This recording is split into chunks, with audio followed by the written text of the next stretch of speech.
Exodus chapter 37. Bezalel made the ark of acacia wood, 2.5 cubits long, 1.5 cubits wide, and 1.5 cubits high. He overlaid it with pure gold, both inside and out, and made a gold moulding around it.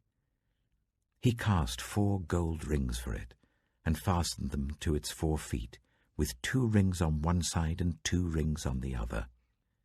Then he made poles of acacia wood, and overlaid them with gold, and he inserted the poles into the rings on the sides of the ark to carry it. He made the atonement cover of pure gold, 2.5 cubits long and 1.5 cubits wide. Then he made 2 cherubim out of hammered gold at the ends of the cover. He made 1 cherub on one end and the 2nd cherub on the other. At the 2 ends he made them of one piece with the cover.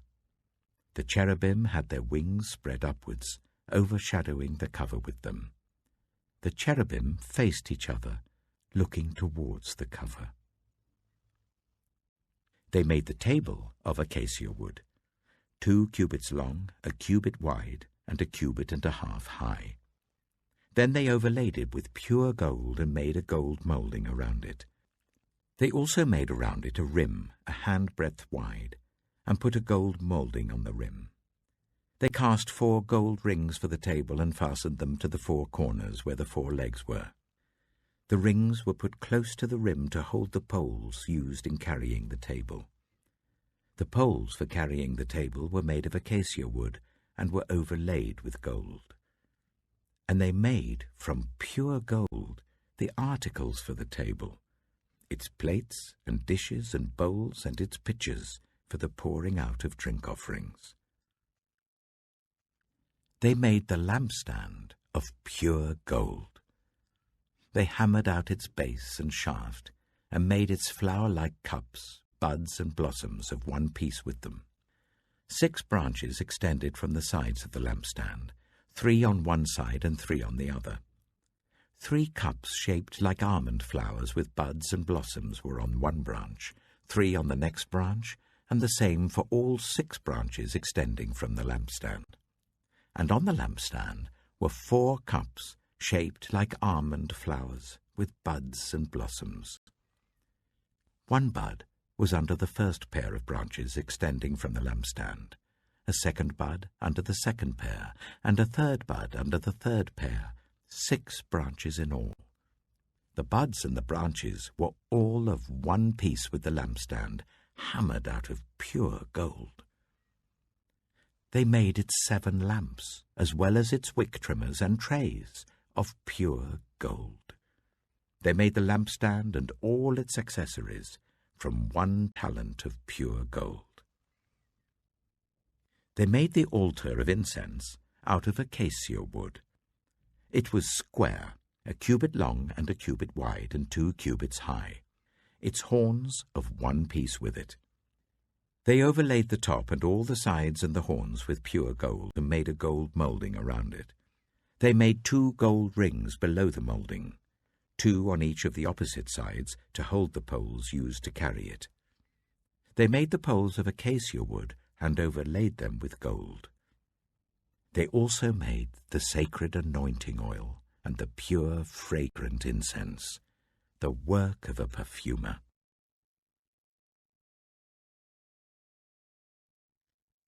Exodus chapter 38. They built the altar of burnt offering of acacia wood, 3 cubits high. It was square, 5 cubits long and 5 cubits wide. They made a horn at each of the 4 corners, so that the horns and the altar were of one piece, and they overlaid the altar with bronze. They made all its utensils of bronze, its pots, shovels, sprinkling bowls, meat forks and fire pans. They made a grating for the altar, a bronze network to be under its ledge halfway up the altar. They cast bronze rings to hold the poles for the 4 corners of the bronze grating. They made the poles of acacia wood and overlaid them with bronze. They inserted the poles into the rings so they would be on the sides of the altar for carrying it. they made it hollow out of boards. They made the bronze basin and its bronze stand from the mirrors of the women who served at the entrance to the tent of meeting. Next, they made the courtyard. The south side was 100 cubits long and had curtains of finely twisted linen with 20 posts and 20 bronze bases, and with silver hooks and bands on the posts. The north side was also 100 cubits long and had 20 posts and 20 bronze bases, with silver hooks and bands on the posts. The west end was 50 cubits wide and had curtains with 10 posts and 10 bases, with silver hooks and bands on the posts. The east end, towards the sunrise, was also 50 cubits wide. Curtains 15 cubits long were on one side of the entrance, with 3 posts and 3 bases, and curtains 15 cubits long were on the other side of the entrance to the courtyard, with 3 posts and 3 bases. All the curtains around the courtyard were of finely twisted linen. The bases for the posts were bronze. The hooks and bands on the posts were silver, and their tops were overlaid with silver. So all the posts of the courtyard had silver bands. The curtain for the entrance to the courtyard was made of blue, purple, and scarlet yarn, and finely twisted linen, the work of an embroiderer. It was 20 cubits long, and, like the curtains of the courtyard, 5 cubits high, with 4 posts and 4 bronze bases. Their hooks and bands were silver, and their tops were overlaid with silver. All the tent pegs of the tabernacle and of the surrounding courtyard were bronze. These are the amounts of the material used for the tabernacle of the covenant law, which were recorded at Moses' command by the Levites under the direction of Itamar, son of Aaron the priest.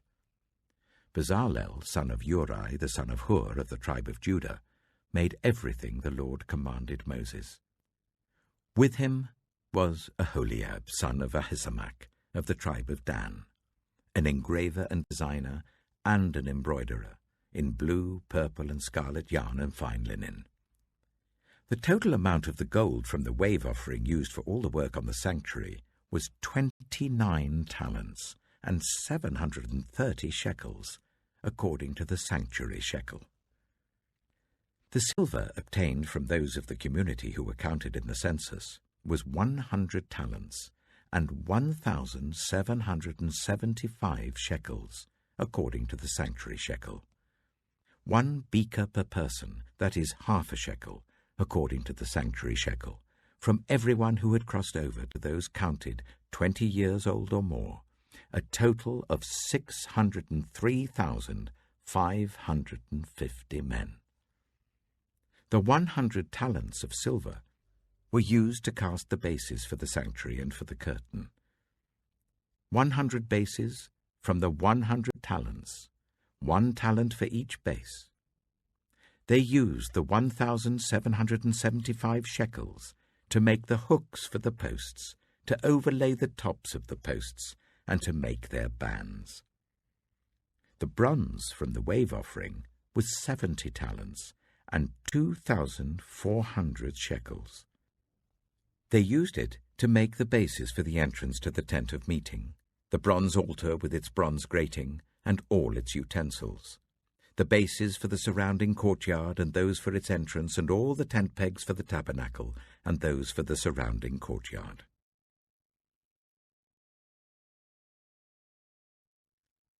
Exodus chapter 39.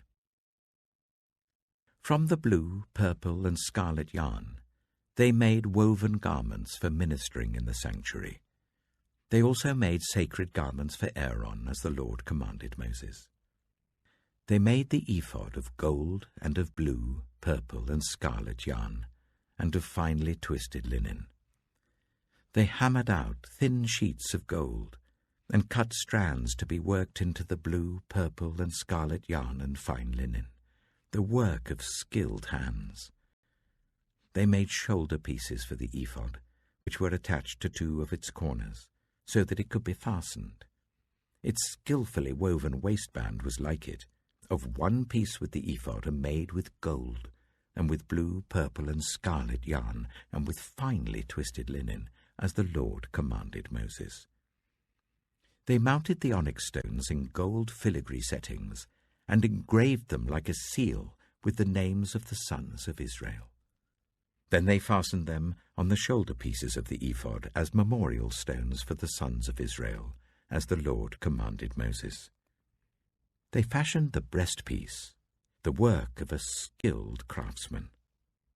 They made it like the ephod, of gold, and of blue, purple, and scarlet yarn, and of finely twisted linen. It was square, a span long and a span wide, and folded double. Then they mounted 4 rows of precious stones on it. The first row was carnelian, chrysolite, and beryl. The second row was turquoise, lapis lazuli, and emerald. The third row was jacinth, agate, and amethyst. The fourth row was topaz, onyx, and jasper. They were mounted in gold filigree settings.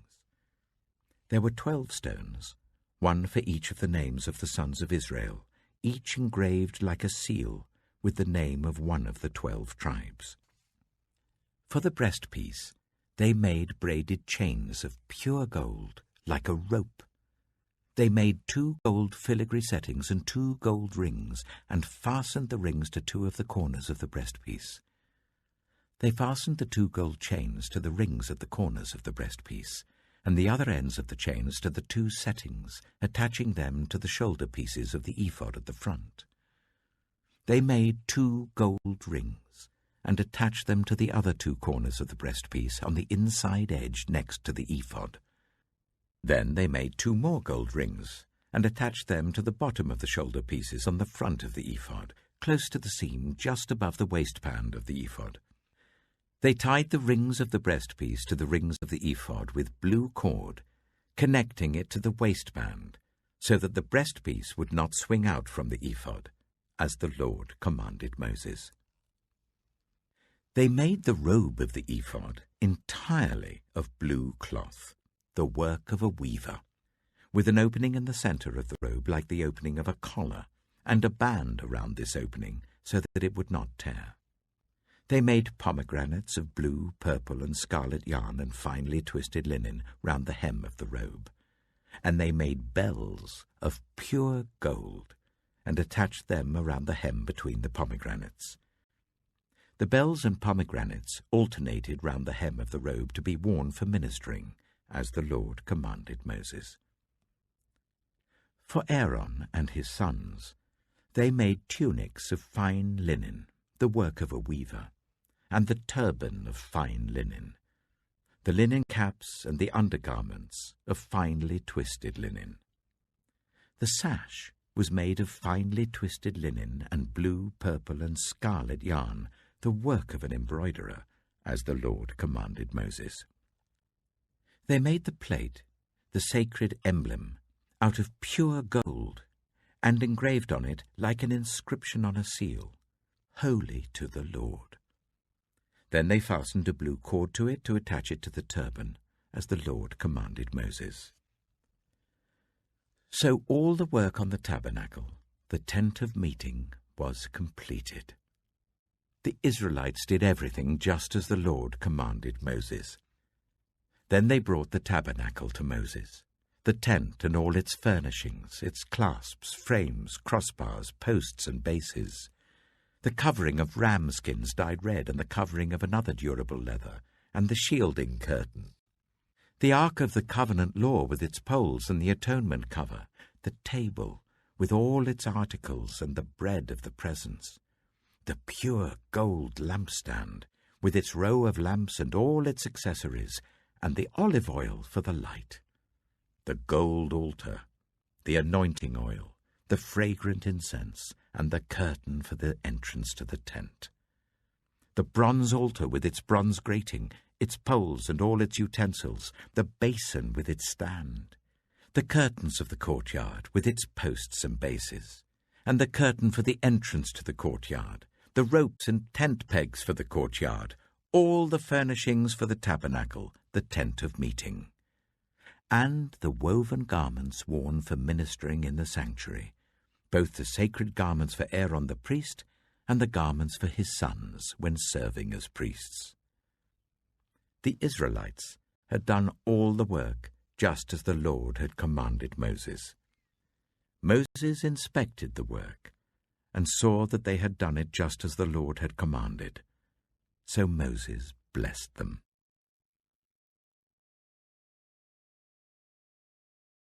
Matthew chapter 25.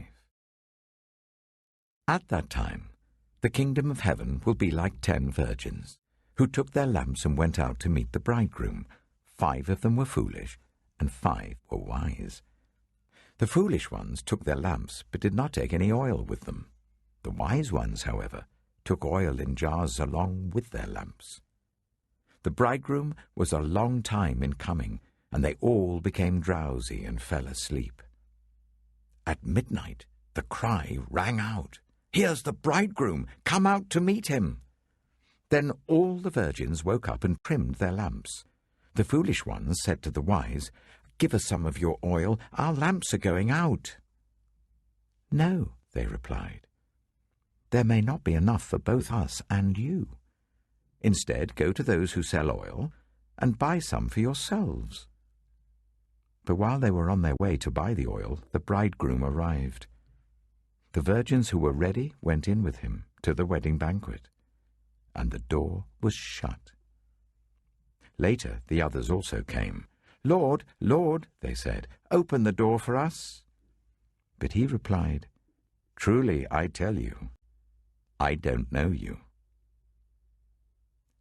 Therefore keep watch, because you do not know the day or the hour." Again, it will be like a man going on a journey, who called his servants and entrusted his wealth to them. To one he gave 5 bags of gold, to another 2 bags, and to another 1 bag, each according to his ability. Then he went on his journey. The man who received 5 bags of gold went at once and put his money to work, and gained 5 bags more. So also the one with 2 bags of gold gained 2 more. But the man who had received 1 bag went off, dug a hole in the ground, and hid his master's money. After a long time, the master of those servants returned and settled accounts with them. The man who had received 5 bags of gold brought the other 5. "Master," he said, "you entrusted me with 5 bags of gold. See, I have gained 5 more." His master replied, "Well done, good and faithful servant. You have been faithful with a few things. I will put you in charge of many things. Come and share your master's happiness." The man with 2 bags of gold also came. "Master," he said, "you entrusted me with 2 bags of gold. See, I have gained 2 more." His master replied, "Well done, good and faithful servant. You have been faithful with a few things. I will put you in charge of many things. Come and share your master's happiness." Then the man who had received 1 bag of gold came. "Master," he said, "I knew that you are a hard man, harvesting where you have not sown and gathering where you have not scattered seed. So I was afraid and went out and hid your gold in the ground. See, here is what belongs to you." His master replied, "You wicked, lazy servant. So you knew that I harvest where I have not sown and gather where I have not scattered seed? Well then, you should have put my money on deposit with the bankers, so that when I returned, I would have received it back with interest. So take the bag of gold from him and give it to the one who has 10 bags. For whoever has will be given more, and they will have an abundance. Whoever does not have, even what they have, will be taken from them. And throw that worthless servant outside into the darkness, where there will be weeping and gnashing of teeth. When the Son of Man comes in his glory, and all the angels with him, he will sit on his glorious throne. All the nations will be gathered before him, and he will separate the people one from another, as a shepherd separates the sheep from the goats. He will put the sheep on his right and the goats on his left. Then the king will say to those on his right, "Come, you who are blessed by my Father, take your inheritance, the kingdom prepared for you since the creation of the world. For I was hungry, and you gave me something to eat. I was thirsty, and you gave me something to drink. I was a stranger, and you invited me in. I needed clothes, and you clothed me. I was ill, and you looked after me. I was in prison, and you came to visit me." Then the righteous will answer him, "Lord, when did we see you hungry and feed you, or thirsty and give you something to drink? When did we see you a stranger and invite you in, or needing clothes and clothe you? When did we see you ill or in prison and go to visit you?" The king will reply, "Truly I tell you, whatever you did for one of the least of these brothers and sisters of mine, you did for me." Then he will say to those on his left, "Depart from me, you who are cursed, into the eternal fire prepared for the devil and his angels. For I was hungry, and you gave me nothing to eat. I was thirsty, and you gave me nothing to drink. I was a stranger, and you did not invite me in. I needed clothes, and you did not clothe me. I was ill and in prison, and you did not look after me." They also will answer, "Lord, when did we see you hungry, or thirsty, or a stranger, or needing clothes, or ill, or in prison, and did not help you?" He will reply, "Truly I tell you, whatever you did not do for one of the least of these, you did not do for me." Then they will go away to eternal punishment, but the righteous to eternal life.